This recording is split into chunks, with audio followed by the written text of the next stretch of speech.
নমস্কার বন্ধুরা, আপনারা সবাই কেমন আছেন? আশা করি সবাই ভালো আছেন। আর পিয়ার বিয়ের মাত্র মাঝে 2 দিন আছে। দেখতে দেখতে দিনগুলো কেটে গেল, আর বেশি দেরি নেই। আর আজকে আমি যাচ্ছি আমার শ্বশুর বাড়ি, আমার মেসো শ্বশুরের বাড়ি, আমার নিজের শ্বশুরের বাড়ি। সেই বাড়ি গিয়ে নেমন্তন্ন সারবো। ওখান থেকে আমি ব্যাক করব ভাইয়ের শ্বশুর বাড়ি, নেমন্তন্ন করে তারপরে আমি এখানে বাড়ি আসবো। আর আজকের ভিডিওটা আপনারা দেখে থাকুন, কী কী পর্ব নিয়ে আসছি। হয়তো আপনাদের কাছে ভালো লাগবে। চলুন যাই, আগে শ্বশুরবাড়ি যাই, তারপরে ঘোরার পথে দোলালে শ্বশুরবাড়ি ঢুকবো।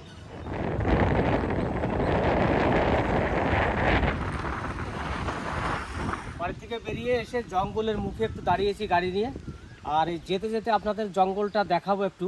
এই জঙ্গলে কীরকম টার্নিং আছে, সেই টার্নিংটা আপনাদেরকে একটু তুলে ধরবো।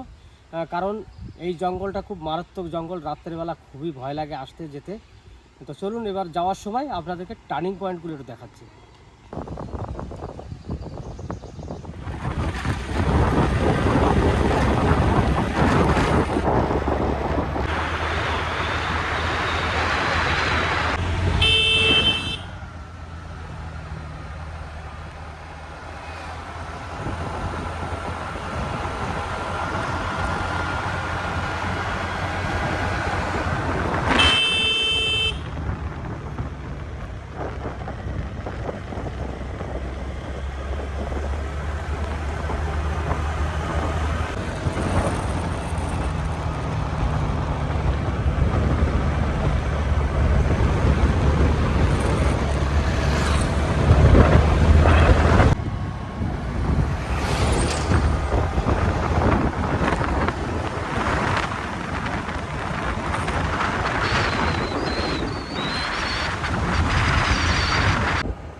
তো রাস্তাটা দেখতে পেলেন আপনারা, এই রাস্তাটা মোটামুটি 12 কিলোমিটার রাস্তা, শুধু জঙ্গল। আর জঙ্গলটা খুবই ভয়ানক। দিনের বেলায় তো গাড়ি চলে তাই বোঝা যায় না, কিন্তু রাতের বেলায় যদি 8টার পরে কেউ যেতে চায় কিন্তু খুবই ভয় পাবে। চলুন, এখন জঙ্গলটা শেষ হয়ে গেছে, এবার শ্বশুরবাড়ি গিয়ে ঢুকবো। তো এখন শ্বশুরবাড়ি চলে এসেছি। আর তো মাঝখানে 2টো দিন বললামই আপনাদেরকে, বিয়ের তারিখ 21শে এপ্রিল। তার জন্য এসেছি। এখন যাব, প্রথম যাব আমার মেসো শ্বশুরের বাড়ি। দুটো রুম করে রাখছিস কেমন হবে? সুন্দর করে ওঠে ওটা।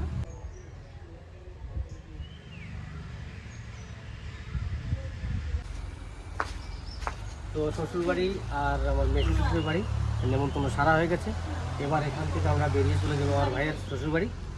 তাহলে আমি আসি। থাকলা না, দুপুরবেলায় না খেয়ে চলে যাবো। কফি খেলো তাও এইটুখানি। আমি জানি হচ্ছে কফি খাবে দুধ দিয়ে, এর জন্য দুধ দিয়ে বানাচ্ছি। যেই বানানো হয়ে গেছে হচ্ছে আমি খাবো না। দুধ মুধ সব ছেড়ে দিচ্ছি এখন। খালি লাল কি গরম জল আর কফি, তাই তো? মনটা খারাপ হয়ে গেল। এইটুখানি খেলো, খাবে না জোর চিনি খাও না। চিনি খাওয়া সব বন্ধ, মিষ্টি মিষ্টি সব বন্ধ। জামাইবাবুর মতন আমার ডায়েট করতে হবে, তাহলে আমি যদি একটু কমি। আলু ঢালো কিচ্ছু খাই সব শেষ। না জামাইবাবু, তোমার মতো ডায়েট করলে আমি কমবো। তাহলে আমি আসি। হ্যাঁ, সাবধানে যাও। আসলাম। আমার কবে আসবা? দাঁড়া, বিয়েটা পার হোক, পিয়ার বিয়েটা পার করি তারপরে দেখি। এবার পিয়ার বিয়ে হয়ে গেলে তো আমরা থাকবো 2জন, বাড়ি তো আর সেরকম থাকবো না। এবার আবার ঘুরে ঘুরেই বেড়াবো আমরা। কিন্তু পিয়ার বিয়ের পরে আশায় আছে যে আমরা দুজনাতে হয়তো আমাদের ভারতবর্ষের কিছু কিছু জায়গায় আমি যে আপনাদের সামনে ভিডিও করে তুলে ধরবো। চেষ্টা করবো ভালো ভালো জায়গায় যাওয়ার। হ্যাঁ, খাওয়া দাওয়া বন্ধ হয়ে যাবে বিয়ে হলে। টমির খাওয়া দাওয়া বন্ধ হলে যে পিয়ার জামাইরে বাড়িতে রেখে যাবো, দুজনে থাকবে ওই বাড়ি। আর আমরা ঘুরতে যাবো তখন। যখন ঘুরতে যাবা তখন পিয়াকে জামাইকে রেখে যাবা। হ্যাঁ, আমার বাড়িতে রেখে যাবো। তাহলে তো হয়ে যাবে। তোরা এখানে থাকবে পরে টমি। তোমার ছেলে নেই, ওই দুটো ছেলে ওই দুটো মেয়ে। আবার তাহলে এবার টোটনের থেকে কম হবে না, টোটনও জিরো মৌসের। বেশ, আসি। হ্যাঁ, সাবধানে যাও। এই যে জায়গাটা, এইটার জায়গাটার নাম হচ্ছে আকুলিয়া মোড়। আমাদের ইলামবাজার থেকে আসার সময়, আমার শ্বশুরবাড়ি যাওয়ার সময় ঠিক মিডিল পজিশানে, জঙ্গলের মিডিল পজিশানে এই জায়গাটা, এই জায়গাটা দিয়ে আমাকে দুলালের শ্বশুরবাড়ি যেতে হবে। আর আমাদের ওই দিক দিয়ে বসুধা হয়ে ঢোকা যায়, কিন্তু আমার শ্বশুরবাড়ি থেকে যাওয়ার সময় দুলালের শ্বশুরবাড়ি যেতে হলে এই রাস্তাটা ধরতে হবে। এই সেই রাস্তা সোজা। চলে এবার রাস্তা দিয়ে এগোই।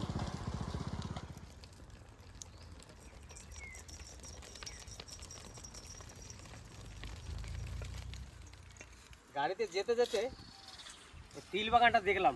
আর তিল বাগানের ভিতরে কিন্তু দাঁড়ালে বেশ তিল গাছে একটা ঠান্ডা ঠান্ডা ভাব লাগে, খুব সুন্দর লাগে। আর দেখুন কত সুন্দর তিল হয়েছে। এটা কিন্তু কালো তিল। এই তিলগুলো হয়েছে দেখুন, এই যে কত সুন্দর ছড়া, এক একটা পাতার গোড়াতে 2টো 3টে করে এরকম করে আছে। এই মাঠে যে পুরোটাই তিল।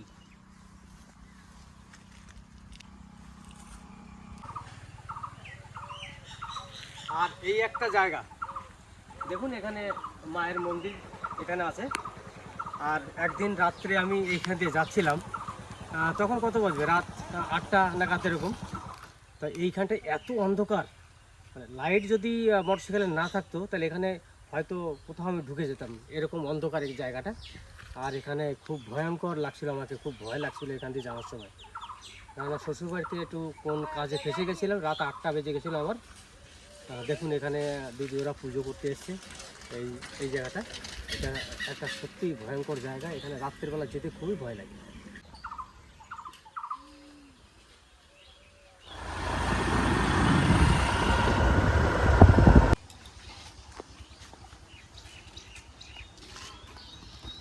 তা দোলালের শ্বশুরবাড়ি চলে এসেছি, এই যে সামনে বাড়ি।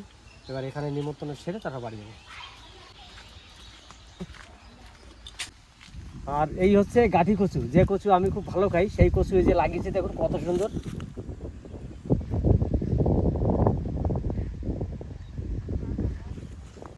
এখানে কিন্তু পুরোটাই চাষিবাসী এলাকা, এখানে চাষবাস সব হয়। এদিকে বেগুন গাছ আছে, আর এই সাইডে দেখুন পুরোটাই সবজির ক্ষেত। চলো, ভাইয়ের শ্বশুরবাড়ি থেকে বেরিয়েছি, বাড়িতে যাবো।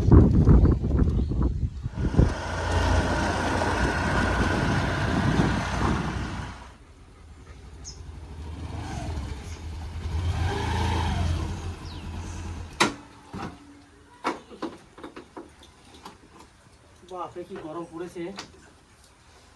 যাক, সব জায়গায় নেমন্তন্ন সেরে এলাম। আর আমাদের গ্রামেও অনেক জায়গা সেরেছি আজকে। আর আমার এই আশেপাশে ঘরগুলো বাকি আছে, এগুলো রাত্রে সারবো। আর বিকেলবেলা একটু বাজার দিকে যে কিছু কেনাকাটা আছে সেগুলো সারতে হবে। তো আমার সব জায়গায় নেমন্তন্ন সারা হয়ে গেছে আমার 2 শ্বশুর বাড়িতে। আর ওখান থেকে এসে আমাদের গ্রামের কিছু কিছু বন্ধুবান্ধব আছে, তাদেরকে করে এলাম। আর বাকি আছে আমাদের এই কয়েকটা বাড়ি এদিকে, আর ওইদিকে কিছু বাকি আছে। তা আজকে কাজটা যতটা এগিয়ে দিয়েছি। আর বিকেলবেলায় আমাদের গ্রামটা সারবো। আর এখন বিকেলবেলায় কিছু আমার দোকানে কেনাকাটা আছে, সেখানেও সেরে আসবো আজকে। কি হবে তুমি যে বান্ধে দাঁড়াচ্ছি কেন? তুমি স্নান করবে, সেনা করতে যাবে? ওই জন্য আগের থেকে ওরা ধরে রাখলাম, আর নাহলে ও খাটের তলায় ঢুকে গেলে আর খুঁজে পাওয়া যাবে না। এ যদি একবার আমার ওই গাড়ির তলায় ঢুকে যায় বা খাটের তলায় ঢুকে যায়, আর ওকে কেউ বার করতে পারবে না। স্নান করানোর কথা যদি বলা হয়, ওই জন্যে আগেই ওকে দড়ি দিয়ে বেঁধে রাখতে, তারপরে বলতে স্নান করাবো। এই এমনই একজন। আবার কি দাঁত দেখায় করে। শোনা, তুমি স্নান করবে আজকে? বসো। কি গরম পড়েছে, বিশাল গরম আজকে। আমাদের সব জায়গায় নেমন্তন্ন করা হয়ে গেছে। মুকুলের বাড়িতে করে আমি মুকুলকে নিয়ে চলে এসেছি। এখন যাব আমি আমার মেজো বোনের বাড়ি নেমন্তন্ন করতে। তা পঙ্কজ, মুকুল, আমি 3 ভাইতে একসঙ্গে যাব। তা চলো আগে নেমন্তন্ন করে আসি, তারপরে বাকি যে কাজগুলো আছে সেগুলো পরে আপনাদের সামনে তুলে ধরবো। বিয়ে তো আর মাঝে একটা দিন আছে, তার জন্য আজকেই যত নেমন্তন্ন আছে সব নেমন্তন্ন আজকেই আমাকে সারতে হবে। কেননা কালকে নেমন্তন্ন আর করা যাবে না। একদিনের মধ্যে নেমন্তন্ন করলে আমাদের এখানে মানুষে অন্যরকম ভাবে, তাই তো মুকুল? তা চলো এখন যাই, নেমন্তন্ন করে আসি।